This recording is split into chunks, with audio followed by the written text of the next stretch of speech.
us some of the things that you find are a turn off. Go ahead. I'm sorry. You got the rest of the time. I think, I just think the problem is there's too many people that look, there's too many people out there, women and everything like that. They are looking at the wrong things to make a judgment about the quality of the person that they are interested in. What do I mean? Well, they're basing it on the kind of car the person's driving. So just because they drive a nice car, you don't know what kind of car note that person has. Some people have cars that are worth more than the houses they live in. How about that? People will go out and spend $40,000, $50,000, $60,000 on a car, but yet they live in in a house that's not even worth talking about. And just because someone wears $3,000 and $4,000 suits, that tells you nothing either. That just tells you that they dress very expensively. That tells you nothing about the type of a person they are. That doesn't tell you how do they know, frankly, how do you know what they do for a living? How do you know if their money is straight or not? Just because they have money, that doesn't mean that they might be they might be doing underhanded things to get that kind of money. But so here's the situation, Larry. Let's look at Kim and Kanye. He's worth $6.6 billion. She's worth maybe 1.2. She said, I had enough. I'm with a man who's he's not even a billionaire. He may not even really be a millionaire, but he makes me happy. And at the end of the day, money is a tool. Money is not going to make you happy. But go ahead. Finish up. I'm listening. Well, that's basically what I'm trying to say. I mean, it all looks good at first, but you really have to get to know the person and not just look at the car he's driving or at the clothing he's wearing, because there's far more to a person. You really have to sit down and talk to a person and really find out where they're coming from.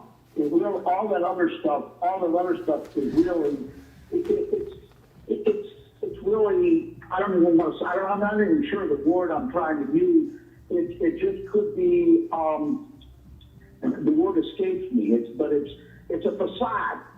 Much of it could be a facade.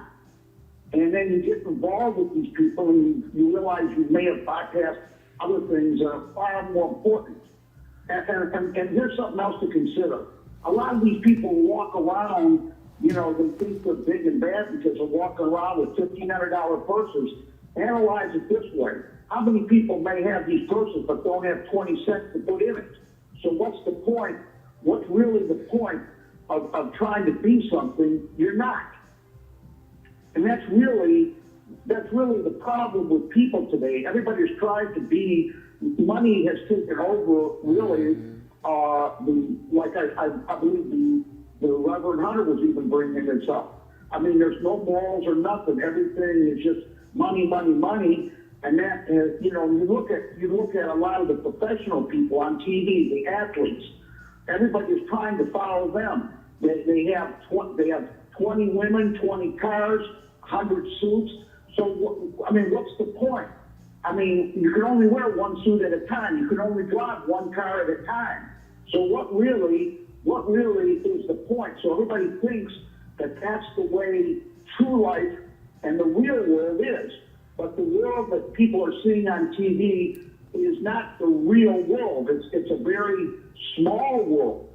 It's a very small world, and it's not really the way life in the big city really is. And if more people look what I'm trying to say, look at what I'm trying to put out, now I think there'll be a lot more happy people instead of all the phoniness that really is out there in the street today. I mean, it's worse today than it's ever has been. And it's fueled by the internet and by TV and by athletes and entertainers, like you're talking about. I mean, do you really believe that Kim Kardashian is a happy person with the billions, how many she has? I mean, do you really believe Kanye West is truly a happy person? I mean, really. I mean, it may look good, but is it really real? Mm-hmm. Well, listen, that's really, and Larry, and I appreciate that. And Larry, are you married? No, I'm not.